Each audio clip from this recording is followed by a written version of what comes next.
Hey there, everybody. Welcome into the ESPN FC studios. Don Hutchison, Steve, Nicol, Kasey, Keller, and a very excited Seb here with you.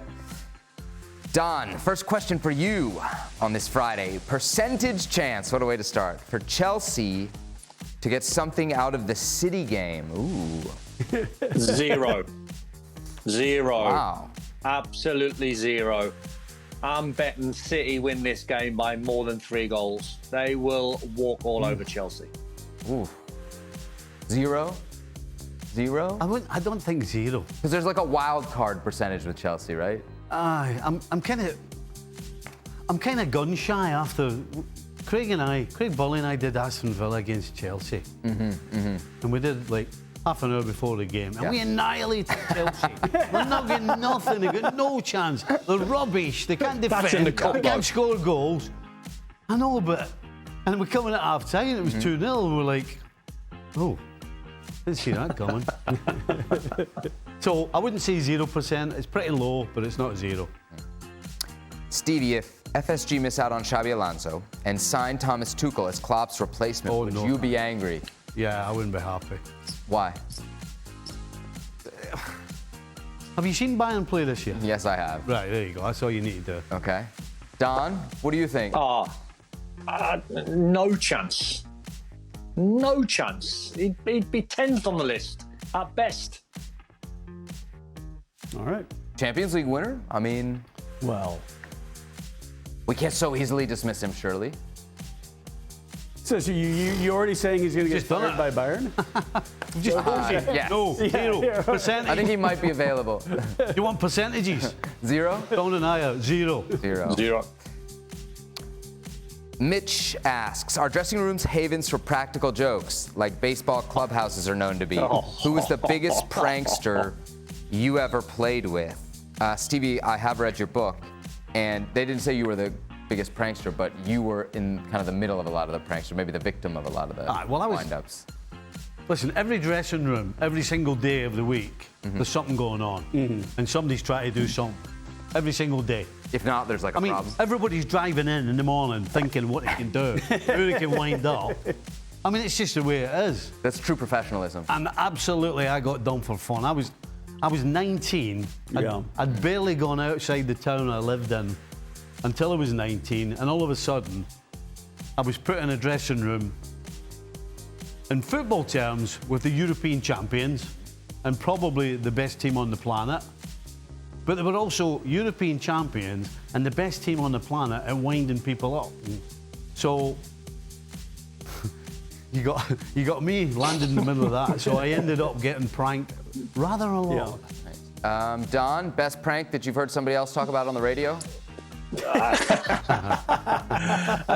be fair, Sebby, I was known to prank a few. The best one I had playing for Everton, I played with a good mate of mine called Franny Jeffers. He was the number 9 at the time. And when you hand your tickets in to like friends and family, I always used to say to the secretary, like, who's coming today, like who's watching, just to try and get like an adrenaline spike. Like someone say, oh, Kevin Keegan's come to watch the England players, who's England manager, or Craig Brown might be watching the Scotland players, just to give you a little bit of something extra so you can go into the game knowing there's a lot of people watching. So I asked the girl and she said, Kevin Keegan, the England manager, is coming to watch the game today. So I looked at the opposition, weren't many England players playing, and I figured it was Franny Jeffers he came to watch. So just before the game, I put DP in his underpants, and it's fair to say he had an absolute shocker in the game while Kevin Keegan came to watch him. What is DP? What is DP? What? What did he say? He put what in his underpants? Like an ice hot, like a... Oh, ouch. Yeah. Burning. Awful. I shall tell you one, it wasn't in the book. I went in one morning and sat down, and there was brown envelopes all the way around on everybody's where they sat. And I never said a word. And I'd Kenny Dalglish sat on my left-hand side, and he turned to me and he went, where's your brown envelope? And I went, what do you mean? He goes, well, did you get a brown envelope? I went, no. He went, why not? I went, I don't know. I said, what is it? He goes, well, you were in the team photograph, weren't you? I went, yeah. He said, well, that's the sponsorship money for the team photograph. Everybody's just got it. I was like, I didn't get one. He went, what are you going to do? I went, what can I do? He goes, well, he said, well, you got two choices. You can either say nothing or you can stick up for yourself. So I'm like, well, I said, well, who do you speak to? He goes, well, you speak to the manager. He's the one that gives them it. So he'd wound me up. Yeah. And I went, right. So I got my training gear on, put my trainers on, I went down the corridor, chapped on the manager's door. So his secretary opened the door and said, yeah. I said, can I speak to the boss? And she went, sure. And goes in, Bob Paisley sat at his desk. And he goes, yeah, what is it? I says, boss, I said, I know I've only been here such and such time. I said, but I don't think it's right. I didn't get a brown envelope. And he went, what? I said, I never got a brown envelope. He said, you know what? He said, here, you can have mine. And I went, well, why are you giving me yours? He goes, well, have a look then. So I opened it up, and it was a tax form. It was a tax form to be filled in for the sponsorship money they'd had from the previous year when I wasn't even at the club. So. Was he in on it? Was Paisley in on it? No. No, not at all. Okay. He was like, get out. I had to go back in the dressing room. They're all like that. I mean, that was it. Things like that were going on every day. Kasey? Yeah, I mean, mine? Yeah, I got. Ben Thatcher used to do things that it definitely got over the top a little bit. But yes. Yeah, let's just say there's certain things that were left in a shoebox that was left in your locker over the weekend, and you probably didn't want to know what was in that shoebox. But you had a pretty good idea. Your olfactory senses had a pretty good idea when you came back in on Monday what was in that shoebox. Wouldn't that be counterproductive, though? Isn't he going to have to smell that then in his own dressing room? Yeah, but it's not in his locker. Right. Is the kit man always the most popular person at the club? Stevie? Popular? Yeah. I guess not. Boy. No. Steve Nicol lashes out at Liverpool kit man. No. No? No, who is the most popular everybody's person? Always nice to lady? the kit Yeah. man. Who's the kind of non-football most popular person at the club? Yeah, the girls doing the lunches and the... Well, again, different times. You've got proper chefs and all that now, but in our day... You had a staff. You had a staff of people making you food. Well, in our day, we had the two girls, May, can't remember the Don. Can you remember the other girl's name? They would make our lunch, so we would bring some food in and they would make it for us, like Scotch pies or beans, and so they would actually make it for you. Prepare it. And they were there to make sure the place was clean and tidy, nothing else. But the girls would make food for you. Any good kit man stories over there? I mean, a lot of them were good fun, right? I mean, just good guys, and you know, for me, I was pretty, you know, I was kind of high maintenance when it came to being goalkeeper. You had a bunch of extra gear, so you always wanted to make sure they were happy, so they could make sure they brought everything that you wanted and you needed. But the only kit man I ever known that was actually miserable was the Scottish kit man. I won't tell you his name, that wouldn't be right. Okay. But after games with Scotland, you were only allowed to keep the top. You weren't allowed to take the shorts or the socks, right? And so what people would do is you would take somebody else's. right.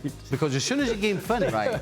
as soon as the game finished, this guy was in and as soon as you took something off, he was like that. Like they were taking it on his straight over, paycheck. He was straight over picking it up, right? And then put them all down, and then he'd count them, and you could see him doing this. And he'd be coming over going, where's your... And he'd be like, I have no idea, because somebody else had taken mine. And in the World Cup, what we did was, his room, we got the keys to his room, because the staff went out one night. So we got the keys to his room, and the great big cases where they carry all the kit in. What we'd done, we'd gone in his room, and we'd got all the cases and topped them all up on top of each other, so that when he opened the door, all you could see was silver case. You couldn't get in the room.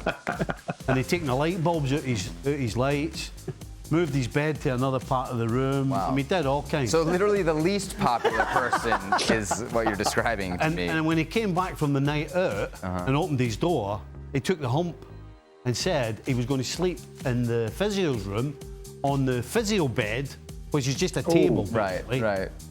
Unless the people who did it moved all the stuff, he wasn't moving back to his room. Oh, really? Throw a fit? So miserable. Honest to goodness. All right, guys, when you decided to retire, who was the first person you told? Did anyone try to convince you to keep playing on? Don, how did that go for you? I went to Marbella. I had a place in Marbella at the time, and I was single. So when I didn't actually know I was retired. I was 37, and the phone just never rang, Seb.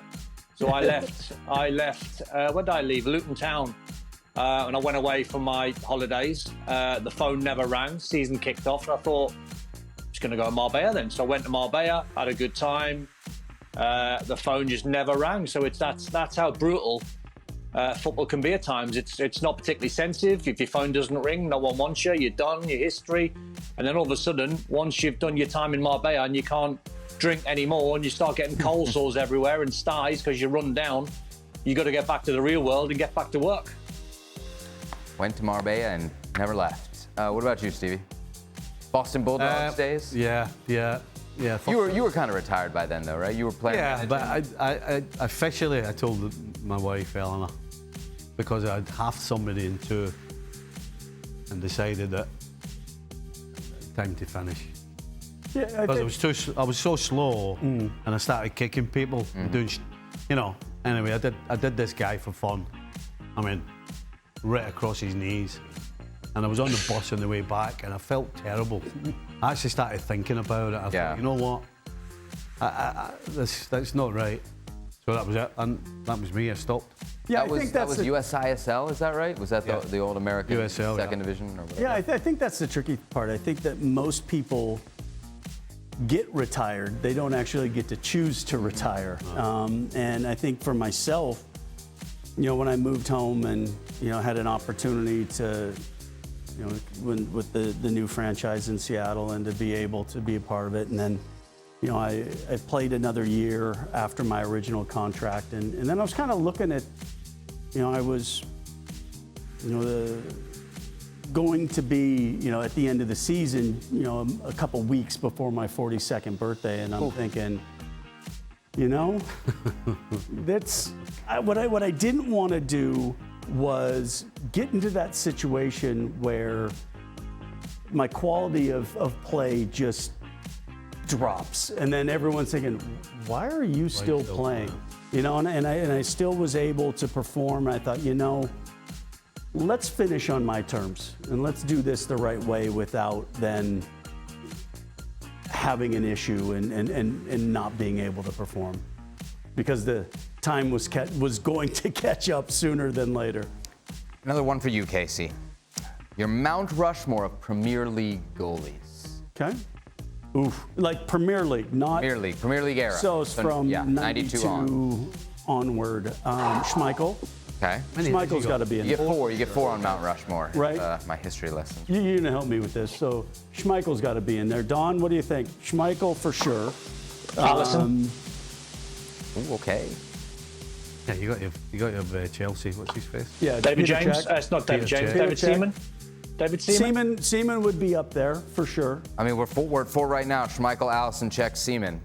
Is that the top four all time? I think so. Is Alisson in there? I was going to say, I'm not sure Alisson's quite there yet, Don. I think he's moving in that direction for sure.